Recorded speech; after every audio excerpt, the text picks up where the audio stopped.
you ever seen two obnoxiously huge bull snakes sliding all up and down on each other? Have you ever seen two huge bada boom bull snakes doing the tube snake boogie?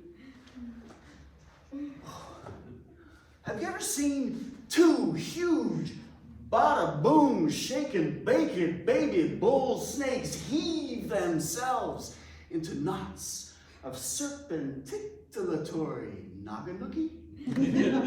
Well, if you haven't, you should.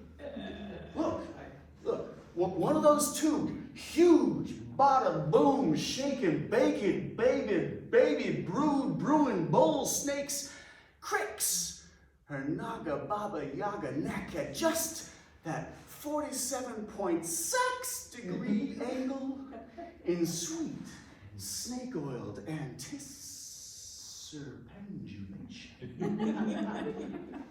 Look, the other of those two huge bada boom shaking bacon baby brewing corkscrewing bull snakes bites down tight on the nape of the neck of that kinky slinky lady snake.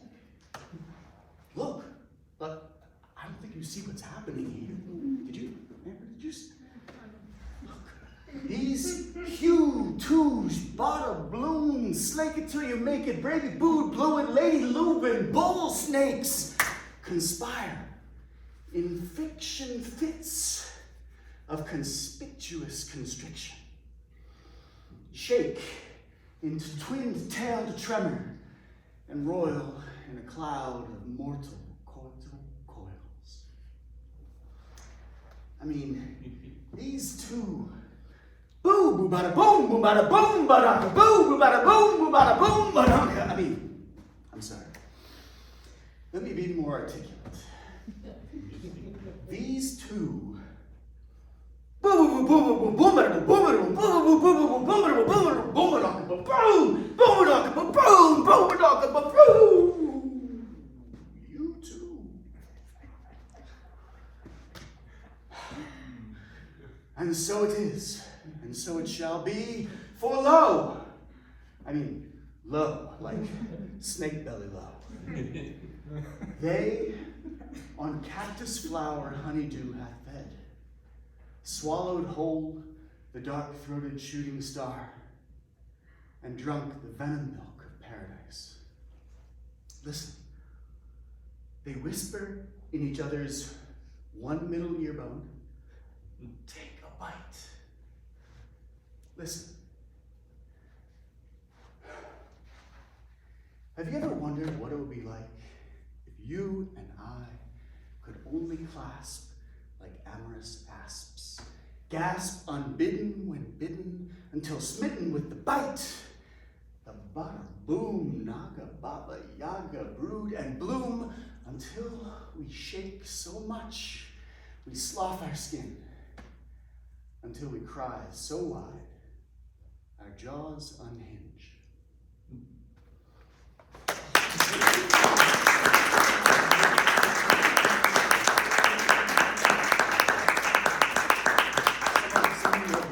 The actual snake. Yeah, I have Not a video. Yes. So you may have noticed that some of what you might have just heard might have been a little bit of nonsense, a bit nonsensical. And as some of you know here, my specialty is nonsense literature.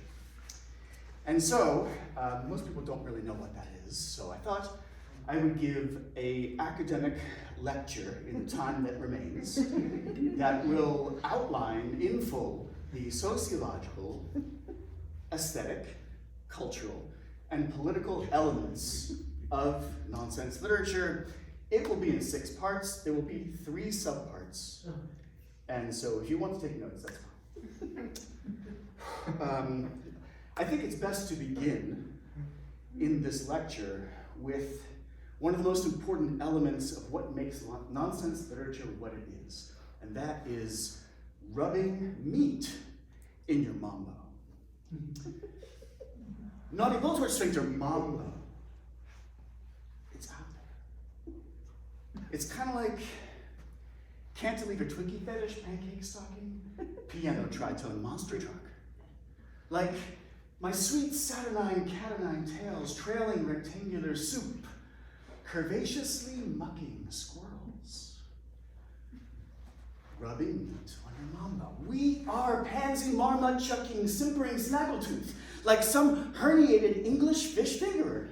Peppermint, spandex, arthropod, pinochled in 5 keys of hair plug. Phantom pantyhorn, reticulated parson poop. I'm not kidding. See, slapdash chicory mamo trial by fresh squeezed no pulp wooblies pasteurized. I mean, chicory wooblies tremblingly, and deep fried lip joint ferret polywog package. But, I mean, I assume at this point you might be wondering about the mambo, right? So, mambo, no simple lumpish ham hock enthusiast. I mean, mambo, no tallywhacking munchkin spork. Mambo, no industrial pantaloon fancier. Mambo put the Lord's tail in cord scale. But when every Brazilian cut barnacle holster bubbies blintzes, when rustic forceps, rusty alpine suspenders, rampant corn shuck shuffle, well, I don't shove a splint, flippy burger. I don't shove a splint in your distressed weasel. I don't shove a splint in your pork pie, hole pockmark, hole shag sorbet. I don't pie hole pickle, slipper, pocket slice, beef, flaxseed, sand, instant laminated, throw book contagiously, alabaster, squirrel, funk, meister. Brisket. Machine wrapped with butter? No, I'm not machine wrapped with butter? I mean, yes, no? No. It's machine wrapped with butter. And so, my dear pre-Cambrian, pre-lubricated corn cobs, in your whole tone howl, I beg you, when making nonsense literature, rub meat in your mambo. I will be taking questions as soon as I am tarred and feathered, drawn and quartered, and taken out of the state lines. Thank you very much.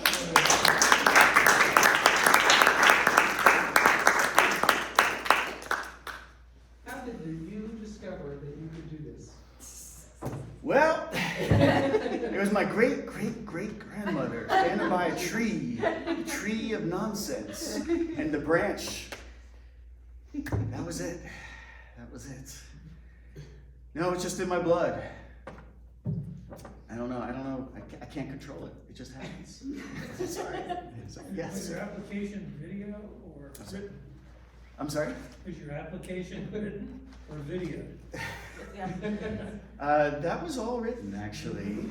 Although I think there are links to various strange videos that are out there, including that last piece. The first piece was inspired, as you all know, by the glory that we saw on the road going into Jentel.